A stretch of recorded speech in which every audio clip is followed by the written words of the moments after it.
السلام علیکم عزیز دوستو، آج ہم جس ٹاپک پر بحث کریں گے وہ ہے عورت۔ اگر عورت کے مقام اور مرتبے کی بات کی جائے تو جس قدر دین اسلام نے عورت کو عزت بخشی ہے، مقام بخشا ہے، اس طرح کسی اور مذہب نے عزت اور مقام نہیں بخشا۔ اگر دیکھا جائے تو اسلام سے پہلے عورت کو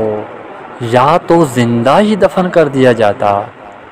یا پھر اس سے حقارت کی نظر سے دیکھا جاتا، لیکن جیسے ہی دین اسلام آیا تو رسول اکرم حضرت محمد مصطفیٰ صلی اللہ علیہ وآلہ وسلم نے عورتوں کو ان کا مقام اور مرتبہ دلوایا۔ اللہ کے نبی صلی اللہ علیہ وآلہ وسلم نے ارشاد فرمایا کہ جس شخص نے 2 بچیوں کی پرورش کی تو آپ صلی اللہ علیہ وآلہ وسلم نے ہاتھ کی 2 انگلیاں اٹھا کر ارشاد فرمایا کہ وہ جنت میں میرے ساتھ اس طرح قریب ہوگا جس طرح یہ ہاتھ کی 2 انگلیاں ایک دوسرے کے قریب ہیں۔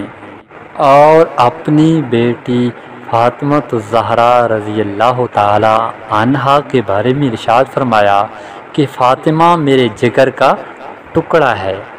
جس نے اسے تکلیف پہنچائی گویا اس نے مجھے تکلیف پہنچائی۔ یعنی کہ اللہ کے نبی صلی اللہ علیہ وآلہ وسلم نے عورت کو اسلام میں عزت اور مرتبہ، مقام و مرتبہ عطا کیا، لیکن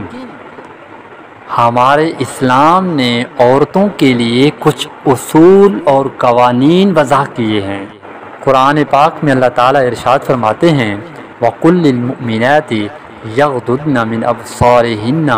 وَيَحْفَظْنَ فُرُوجَهُنَّ وَلَا يُبْدِينَ زِينَتَهُنَّ۔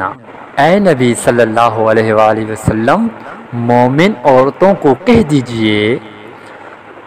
یغضضن من ابصارہن کہ اپنی نگاہوں کو جھکا کے چلا کریں، وَيَحْفَظْنَ فُرُوجَهُنَّ اور اپنی شرمگاہوں کی حفاظت کیا کریں، وَلَا يُبْدِينَ زِينَتَهُنَّ اور اپنی زینت کا اظہار نہ کیا کریں۔ اب جو عورت اس قانون کی پاسداری کرتی ہے،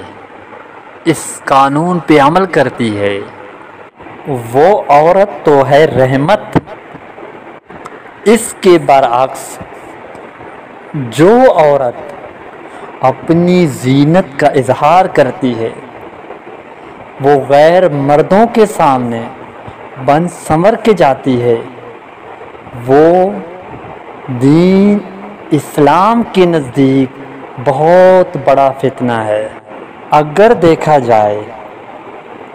تو اس دور کا سب سے بڑا فتنہ عورت ہے۔ اگر ہم تعلیمی اداروں کی بات کریں تو کو ایجوکیشن، جس میں مرد اور عورت اکٹھے بیٹھ کر تعلیم حاصل کرتے ہیں، ایسی تعلیم حاصل کرنے کے بعد ہمارے جوانوں کو